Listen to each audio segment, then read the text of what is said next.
Good morning, everybody. Since we had an introduction of Tom Graham yesterday, I can say in two senses he needs no introduction. With that, we'll pass the floor to the usual format of about 45 minutes of a presentation and then open and lively discussion. Good morning. I was hoping you would repeat that introduction since I enjoyed it so much yesterday. I would have appreciated hearing it one more time. As Michael mentioned yesterday, I have completed a book that's supposed to come out in October of this year. The title of it is Getting Russia Right. If it's translated into Russian, if I eliminate a chapter on Putin and the epilogue has some nasty things about Putin, maybe they will.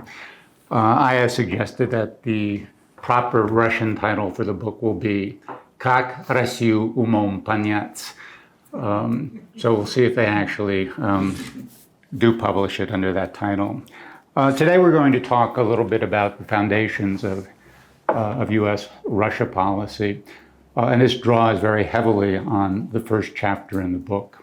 And so where I want to start is to take us back to the early months of 1992 and pretend that you're sitting in Washington and consider how you would look at the situation in the former Soviet space. Cold War was over. Actually, it ended in 1989, but the Soviet Union had broken up at the very end of 1991. And it's only in early 1992 that President George H.W. Bush gets up and says that we won the Cold War. We've come out on top. We are the world's leading power. But the question that remained for the administration at that point is what we were going to do with the former Soviet space, and in particular, what you were going to do with Russia. Russia at that time was in a state of tremendous disarray.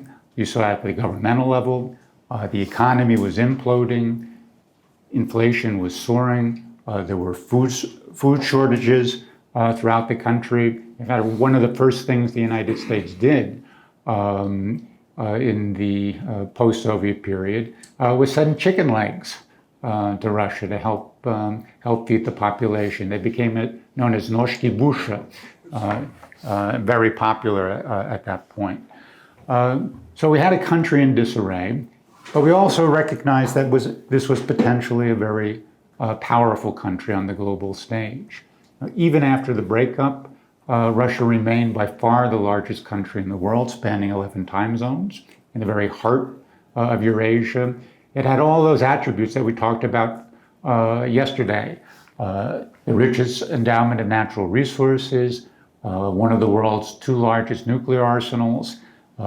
Russia managed to get the Soviet Union's permanent veto-wielding seat on the UN Security Council. And it was also a country that, by its mindset, by its traditions, thought of itself as a great power and clearly sent the message that it intended to return to playing a large role on the global stage as quickly as possible. At the same time, it was very uncertain what the political future of Russia was going to look like. On the one hand, you had Yeltsin at the head of the country as president, and this is a person that played a leading role in breaking up the Soviet Union in the late 1980s, 1990s. This was an individual who claimed to be a democratic leader, and in fact had been elected in probably some of the freest and fairest elections that we've ever seen in Russia. As president, initially to the Congress, the USSR Congress of People's Deputies, then the Russian Congress of People's Deputy, and finally the Russian presidency in 1991. He had brought on board a group of what were called the radical young reformers, who were in the process of instituting a series of radical economic reforms that were going to move, the hope was, Russia rapidly towards a free market economy. But at the same time, you still had within the Congress of People's Deputies a large number of unreconstructed communist, very rabid nationalist, and there was a major battle going on between the Congress of People's Deputies and the Yeltsin presidency at this point. There were also concerns in Washington about spreading anarchy, not only in Russia, but across the whole former Soviet space, thinking by analogy as to what happened with the breakup of Yugoslavia just a short time earlier. And nobody wanted that to happen in a country with the tens or thousands of nuclear weapons and such a large territory. And in addition, there was always this concern about where Russia would tend over the longer term, thinking about Russian traditions, Russian imperialism, and so forth. And so the question was, given this Russia, what was the policy going to be? How are you going to build relations with this country, not only in the near term, but hopefully over the longer term? And the formula that the Bush administration ultimately worked out in the early months of 1991 was a framework that consisted of 3 or 4 parts. First, at the top of the list was the goal of anchoring Russia in the Euro-Atlantic community as a free market democracy. That was supposed to be the headline goal of the United States at that time. But we also realized that we were going to need hedges against anarchy and recidivism on the Russian part. And the hedge came in 2 parts.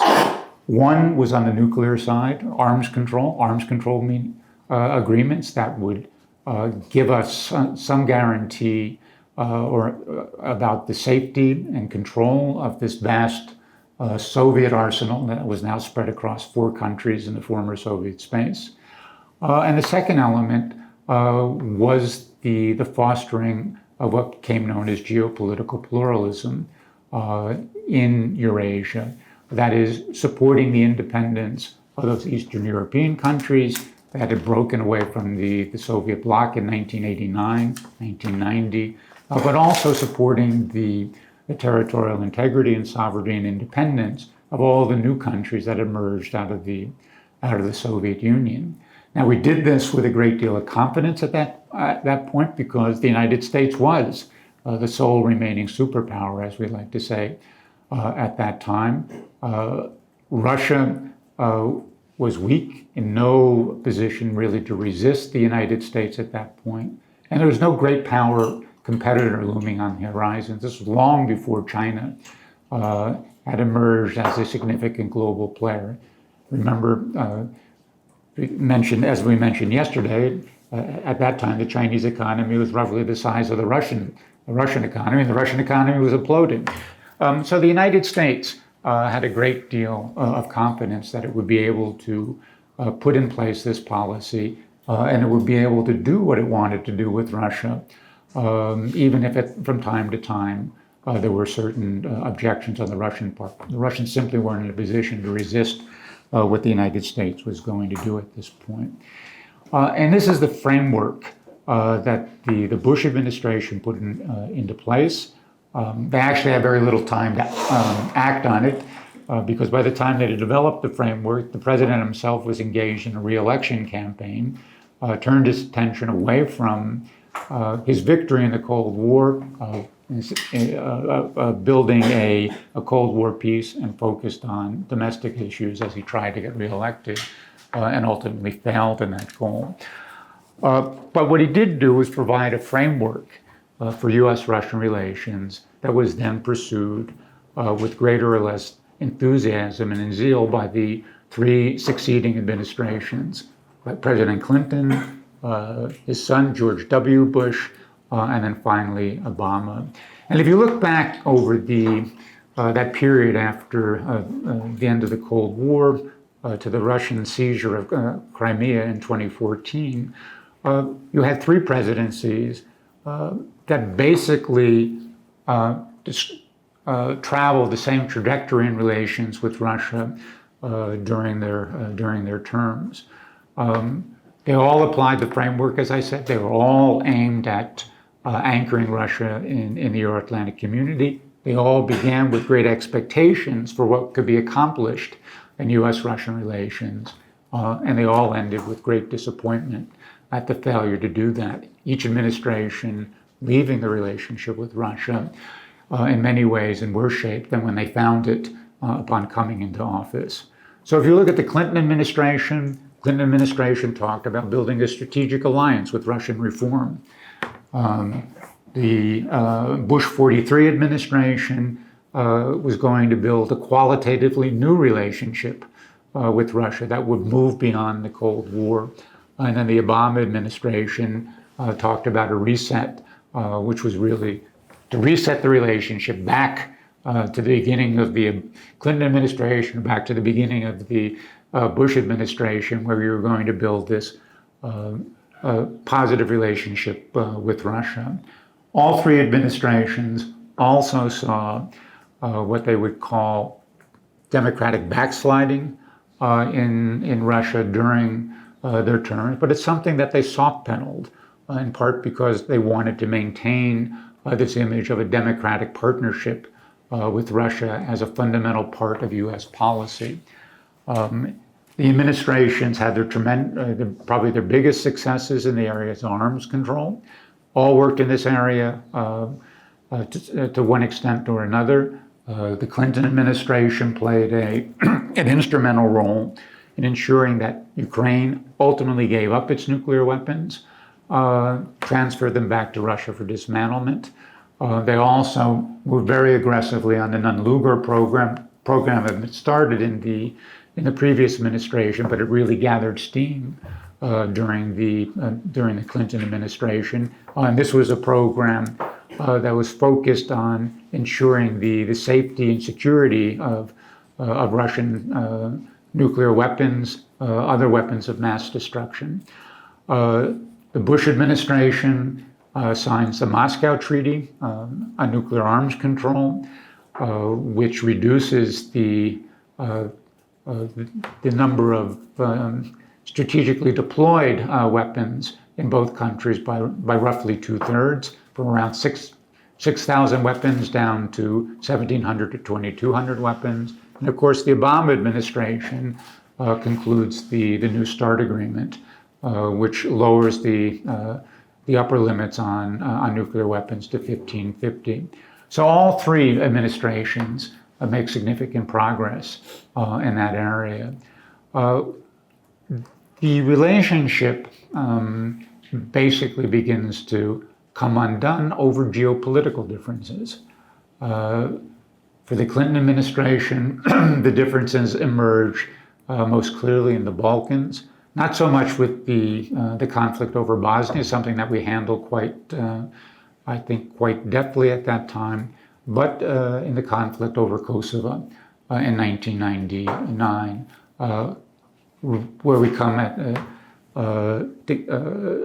at loggerheads with the Russians over how we're going to deal with that problem. The Russians concerned about the role they're going to play in Kosovo post-conflict, and actually marched a small military unit from their peacekeeping force to Bosnia to the airport in Pristina in Kosovo in order to lay a very firm claim to the fact that they were going to have to play a role in any sort of post-conflict settlement in Kosovo.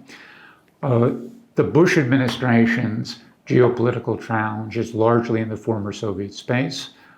It starts with the Orange Revolution in Ukraine in 2004, but obviously most dramatically in the short war, Russo-Georgian War in 2008. And then finally, for the Obama administration, the geopolitical clash comes first in the Middle East, the Arab Spring, where we're on opposite sides with the Russians, and then most dramatically in the events following the Maidan Revolution, 2004, so the seizure of Crimea and the fomenting of rebellion in the eastern provinces of Ukraine. Now, in many ways, I think these were, well, fundamentally they were geopolitical clashes, but that's not the way they were perceived in Washington. If you look at what was happening in Kosovo, in the former Soviet space during the Bush administration, the Arab Spring, for the United States, these were all conflicts about the promotion of democracy. Countries moving against dictatorial regimes to take part of the wave of democracy that we thought was sweeping the world in the 1990s and into the 2000s. And we saw Russian opposition to what we were trying to do as not fundamentally grounded in Russian geopolitical concerns, but in the internal changes that were taking place in Russia, the backsliding on democracy, the move towards more authoritarian rule. And so the fundamental confrontation is not geopolitical, it becomes ideological, it's over values. And that is ultimately what undoes the relationship, both for the Clinton administration, the Bush administration, and the Obama administration. Now, I think the question that I want to address, that we should ask, is why does the administration decide to move down this route? Why integration of Russia? Why the effort to build a democratic partnership? And why did the Bush administration and the Obama administration adopt this framework, despite the fact that the predecessors had failed in doing this? Okay, so I think there are two fundamental reasons why we took this route.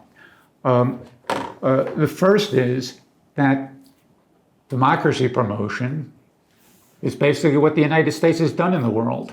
From the moment it emerged as an independent republic back at the end of the 18th century. We did it in various ways. During the first century of American independence, it's largely through example, by building that gleaming or shining city on the hill that others would want to emulate. In the post-World War II, post-Cold War period, there's more of a direct effort to promote democracy in various parts of the world. And there was a certain exuberance and hubris that comes after the end of the Cold War, in part because we had won that Cold War. So this titanic struggle of the 20th century that was largely ideological had ended with liberal democracy, the American system, having defeated fascism during the Second World War, and then less than a half century later, defeating communism. A very famous article by Francis Fukuyama appears at this point, The End of History. The idea that what the 20th century had demonstrated was that the only viable form of national existence was liberal democracy. It didn't mean that countries were going to become liberal democracies overnight, but it was clear that the only way to survive and thrive going into the 21st century was by building liberal, democratic, free market economies. And so that was a driving force for the United States. This idea that liberal democracy was the way forward was reinforced by certain other events in the world. Globalization was just getting off the ground at that point. And globalization was very much a reflection or an extension of what the United States was doing. After all, we're the people that invented globalization. It's based on the interconnectedness of markets, the information revolution that we were driving at this point. And so globalization is also pushing all countries towards a certain set of operating procedures if they're going to thrive in the 21st century. And you add on top of that, what was called the third wave of democracy that had begun in in Europe in the 1970s, the revolutions in Portugal, for example, had swept through Latin America in the 1980s, and now had advanced in Eastern Europe with the year of the revolutions of 1989, and now finally into the Soviet Union. So you take all these things together, and you have sufficient reason to believe that liberal democracy is the way to go, and that Russia has very little choice but to move down that path. It is going to revive itself as a significant global power. I think the second reason that we pushed for integration or democratic partnership is actually psychological. And that is that the United States wanted to convince itself that it had actually won a victory in the Cold War. And what is victory in war? Victory in war comes not when you defeat the enemy's armies. Victory comes finally when the enemy adopts your own political system. And so having Russia become a liberal democracy would have been a tremendous vindication of the American system, and would have also secured the place of whichever president was in office when you could actually say that this had been accomplished. It secured his place in American history. So the psychological component, I think, was also a driving factor behind this. Each of the three presidents' desire to build a democratic partnership with Russia. Now, everybody recognized that doing this with Russia still was going to be a formidable task. I mean, Russia, after all, had a long history of autocracy, did not have a great deal of experience in democratic practices.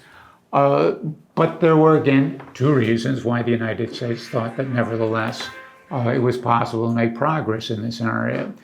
The first was that the United States thought that it had the theoretical tools that it needed in order to move countries like Russia away from a totalitarian system to a democratic system. Some of the older people in the room will remember the whole field of transitology that developed in the 1990s. We had masses of scholars who were working on developing the theory of how you move from totalitarian authoritarianism to a democratic society. And now all of a sudden they had dozens of countries in which they could practice this theory. On the economic side, the United States had played a significant role in overcoming the debt crisis in Latin America at that point in the 1980s, and believed they had developed a set of policies that provided the way you move from a state-controlled economy to a free market economy. These were largely codified in something that became known as the Washington Consensus on private property, among other things, but a whole set of market principles that you had to put in place in order to lay the foundation for a modern economic system. And so we take the Washington Consensus and Transitology, and now we've got the intellectual tools that we can apply to this problem in Russia. At the same time, we thought that we had material that we could work with in Russia, that there were, in fact, leaders that were committed to democratic reform.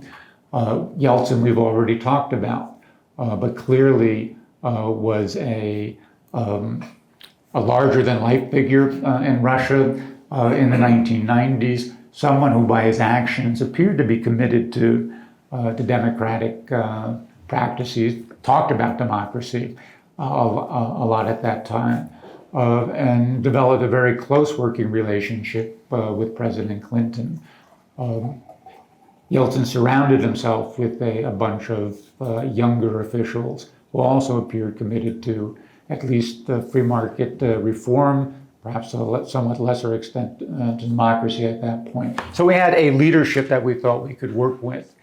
For President Bush, it was a bit more challenging because Putin had become president at that point.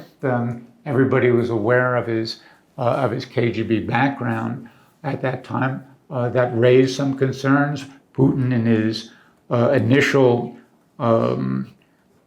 time in office, took some steps to restore order in Russia that looked like steps towards authoritarianism. But you could excuse those as an effort to build an authoritative state on the ruins of the Russian state that coming out of the 1990s. And President Bush thought that by embracing Putin, that he could move him in a democratic direction. And so there were some doubts about Putin, but not nearly as deep as you would have thought at that time. And then finally, with President Obama, you got a young president, Medvedev at that time, who appeared committed to democracy, talked about the need to build an innovation society in Russia that had to be grounded in a more open political system.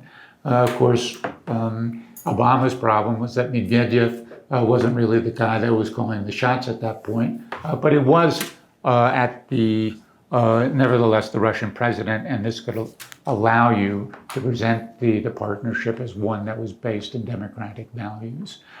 And then there's one final element, I think, that helps explain why Bush and Obama continued to try to build a democratic partnership or present the relationship with Russia as one that was grounded in a fundamental commitment to democracy, despite the fact that the previous president had failed in that regard. And that has to do with the way we thought about building elite and public support for a closer working relationship with Russia.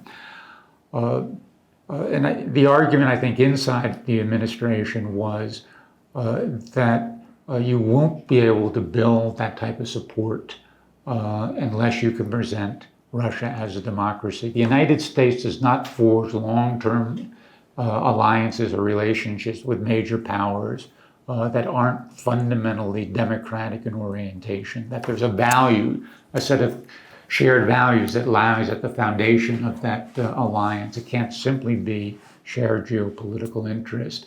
And so there was an urge, even as Russia was moving in the opposite direction, either to soft pedal it, downplay it, the authoritarian elements, highlight what you thought was movement towards democracy as a way of maintaining the image of a democratic partnership with Russia.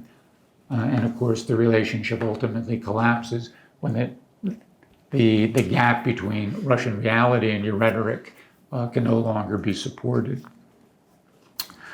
So that, I think, those are the fundamental reasons why we went down this path. Now, as I said, there were also significant hedges, and the hedges became increasingly important as the relationship moved forward. I think from the Russian standpoint, the hedges began to dominate the way they thought the United States was conducting its policy. So the rhetoric was democratic partnership with Russia. From the Russian standpoint, what was really important were the hedges that were meant to constrain Russia in some way. Three hedges that I'll talk about briefly. First was in the area of arms control. Let me back up just a minute here when we talk about the hedges. The United States did not hide the fact that it was engaging in these hedges because it was concerned about Russia's future trajectory.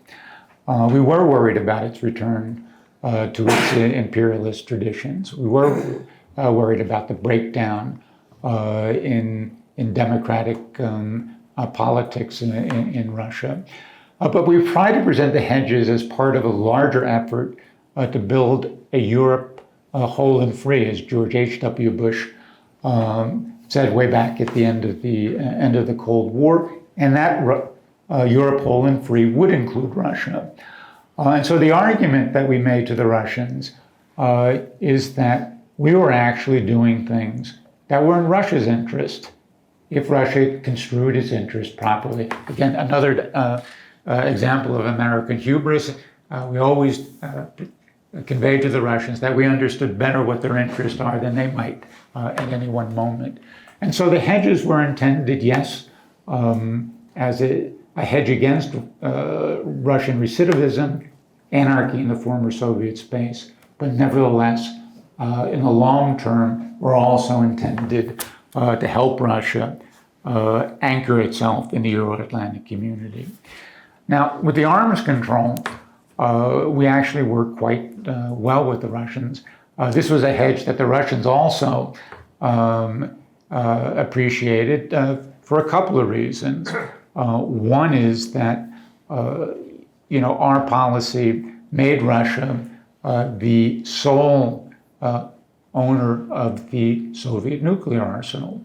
We worked very hard to make sure that the strategic nuclear weapons that had ended up in Belarus, Kazakhstan, and Ukraine with the breakup of the Soviet Union were returned to Russia. As I said already, the hardest one was with Ukraine at that point. But we put the pressure on the Ukrainians that was necessary to persuade them to give up those nuclear weapons, then signed the Budapest Memorandum, which a lot of people talk about now, that provided security assurances by the United States, the Great Britain, and Russia. At that time, obviously the Russians violated those assurances in 2014 and most grossly in 2022. But nevertheless, we were doing something that the Russians thought was helpful to them at that point. The Bush administration and the Obama administrations negotiated strategic arms control deals with Russia. It was based on parity, both sides. This is the one area where Russia could sit down with the United States as a genuine equal and bargain hard to make sure that their interests were concerned, but it also allowed them to present themselves on the global stage as the other great nuclear power, and this played to Russian pride in particular. In fact, on the arms control side, what the Russians were really concerned about was not our willingness to negotiate arms controls with the Russians, but it was our willingness to walk away from arms control agreements that we thought no longer served our purpose. The most important of them being the ABM Treaty, which the Bush administration withdrew from in 2002, something that the Russians had considered a cornerstone of strategic stability.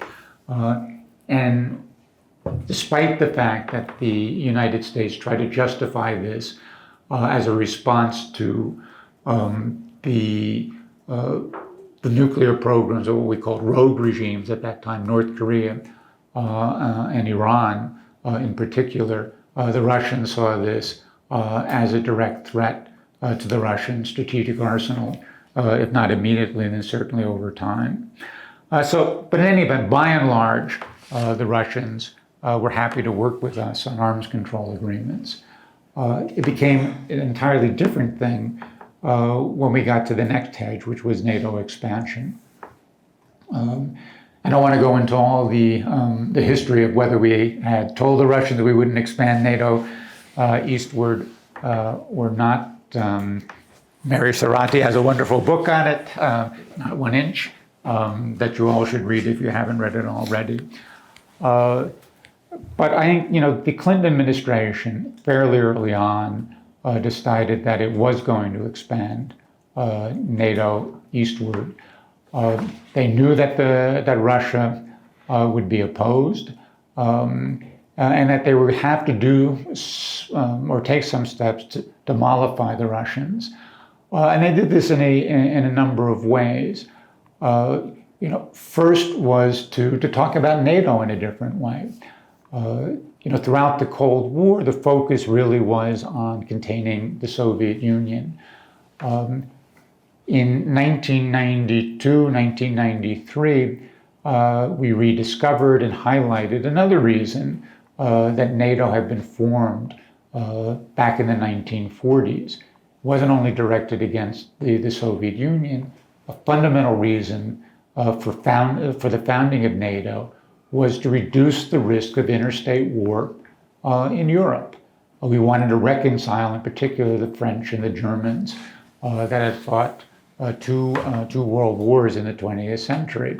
And so we rediscovered that with respect to Eastern Europe.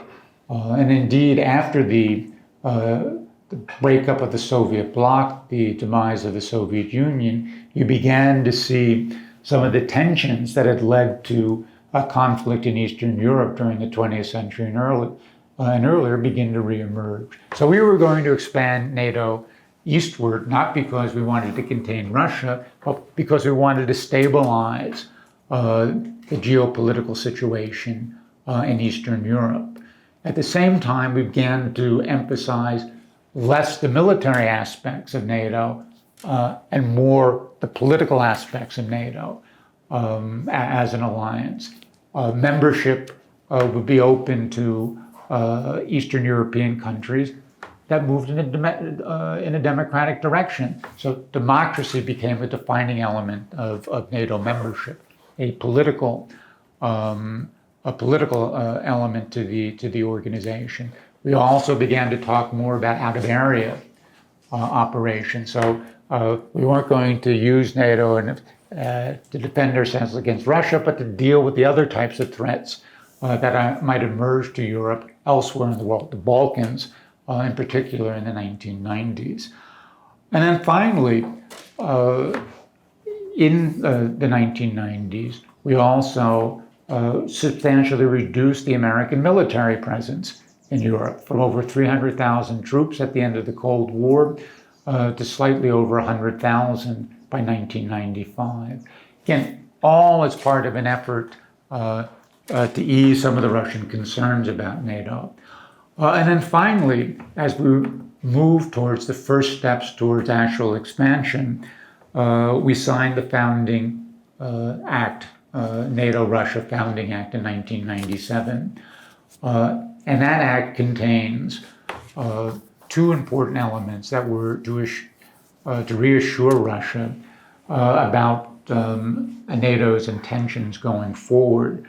The first were what we called the three no's, which stated that the NATO had no intention, no plans, and no reason to put nuclear infrastructure into new member states. We also declared that get this phrase exactly, it was very carefully phrased, but in the current geopolitical circumstances, NATO saw no need to permanently station substantial combat forces in new member states. So there wouldn't be a large NATO military presence in the new member states. And the Founding Act also set up a permanent joint council, which brought Russia together with NATO members to sit down and discuss various aspects of NATO policy, European security. And the idea was that we would give Russia some insight into the inner workings of NATO. As the rhetoric at the time, we would give the Russians a voice in NATO discussions, but no veto over NATO decisions. That council was reformatted as the NATO-Russia Council in 2002 in a slightly different structure where Russia sat down with the NATO countries individually in their national capacities. So it wasn't whatever the number of NATO members had, 19 plus 1, but 20 countries meeting together to discuss issues. Now, this did mollify the Russians to a great extent. There were tremendous objections on the Russian side, but I think the administration had calculated correctly that Russia was in no position to push back in a very forceful fashion against those first two waves of NATO expansion. It's only when the United States begins to push for expansion to Georgia and Ukraine in 2008 that we begin to see greater resistance on the Russian part.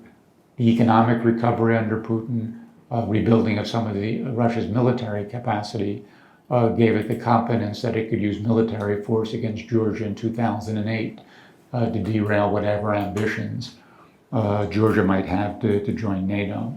And that continues, obviously, with Ukraine in 2014 and 2022. So NATO expansion becomes a significant problem in the relationship. The third hedge is the effort to promote geopolitical pluralism directly in the former Soviet space.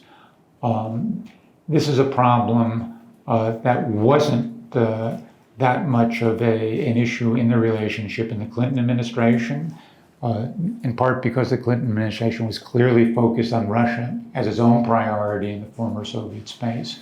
And while it did a few things to support the territorial integrity and independence of the other former Soviet states, it really paled in comparison to the effort we were making with Russia at that time.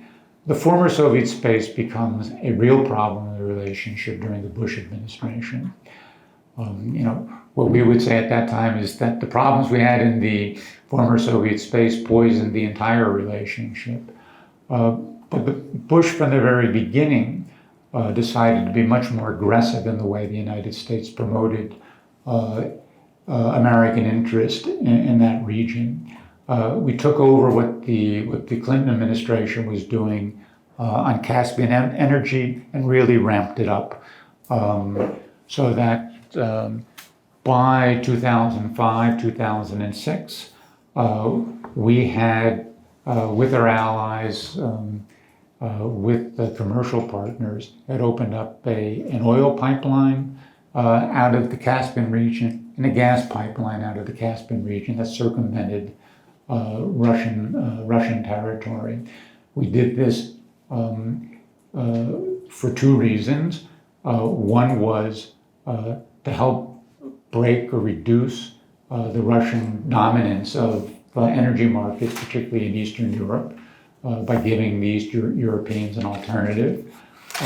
But we also did that because it enhanced the sovereignty of Azerbaijan, Georgia, and Armenia, because they didn't have to depend on Russia to get their product to global markets or into European markets. The Bush administration also was very aggressive in the way we built our military presence in Central Asia at that point.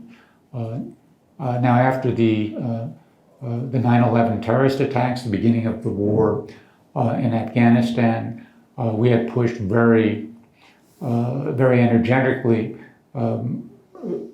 to open up military access through Central Asia, bases in Uzbekistan and in Kyrgyzstan at that point.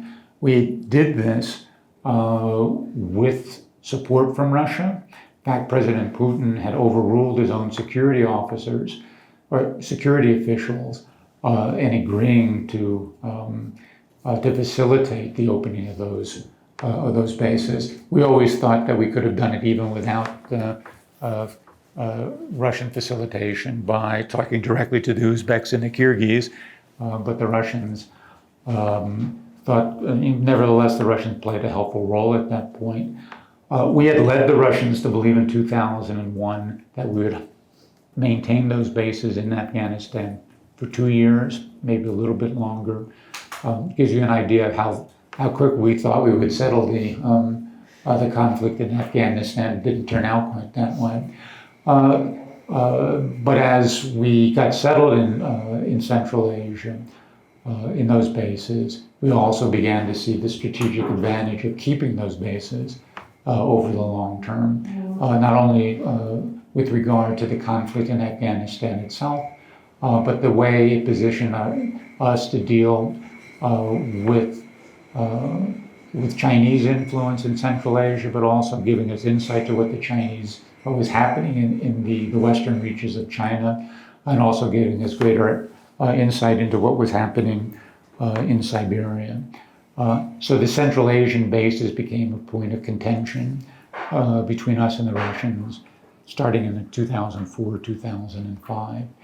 The United States was also very actively supportive of a regional organization that was called Guam, or Guam, Georgia, Ukraine, Azerbaijan, and Moldova. Uzbekistan joined for a very brief period.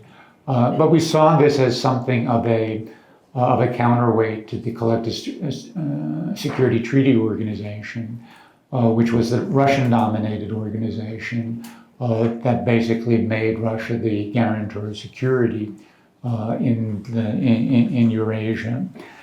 But the biggest problem in the relationship turned out, not surprisingly, to be Ukraine. We can go through the reasons why Ukraine is so important to Russia, for geopolitical reasons, for psychological reasons, and so forth. But the United States clearly, under the Bush administration, believed that a independent Ukraine was strongly in America's interest. We bought into what Zbigniew Brzezinski was saying about Russia and Ukraine. If I can paraphrase, it's basically that without Ukraine, Russia ceases to be an empire.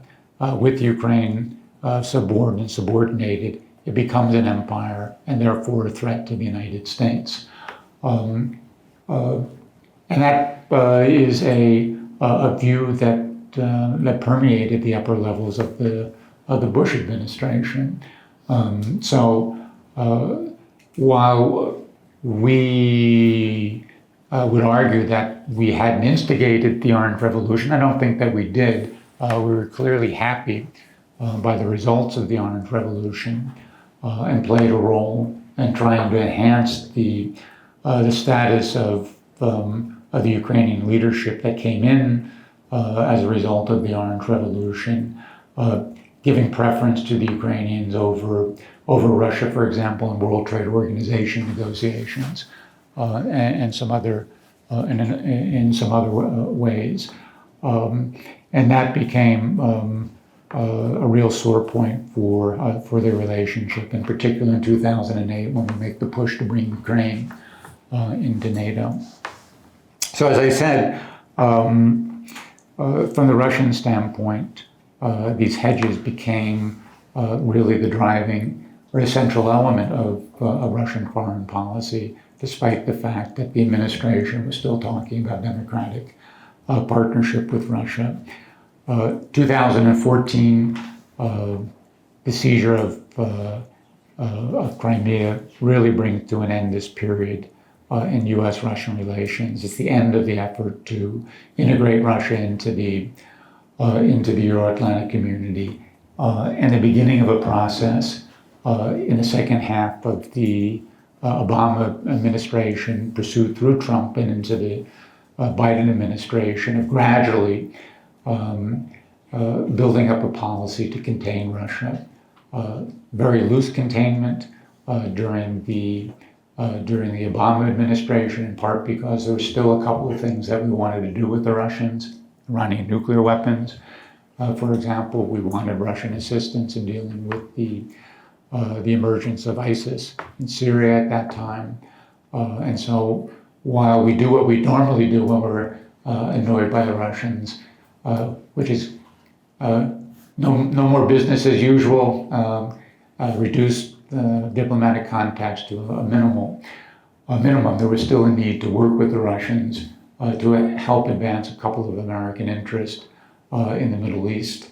By the time we get to the Trump administration, those have largely fallen by the wayside. The Trump administration withdraws from the nuclear agreement with the Iranians. ISIS becomes less of a problem in the Middle East. The president himself, Trump, talks about building a good relationship with Russia, but if you actually look at what the administration's policy is, it's a continuation, a hardening of the Obama administration's policy. More sanctions, less diplomatic contact, and then finally we get to the Biden administration, which upon coming to office makes two things quite clear. One, that it has no intention of resetting relations with Russia, and second, that Russia is not going to be a priority for the Biden administration. It wants to build a workable relationship with the Russians and then park the relationship so that it can focus its attention on dealing what it sees as a real strategic challenge to the United States, and that is China.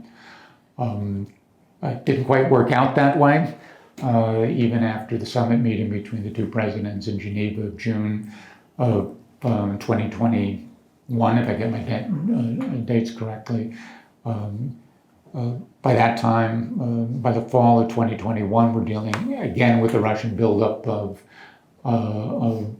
troops along the border with Ukraine.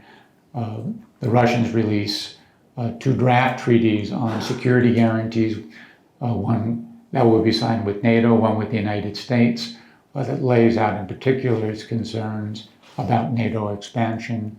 We have a brief period of negotiation in January and into February, and that all ends with the Russian invasion or reinvasion of Ukraine on February 24th. And from there, the relationship goes downhill, ends up where we are. What happens next is what we talked about yesterday. And so I'll end there.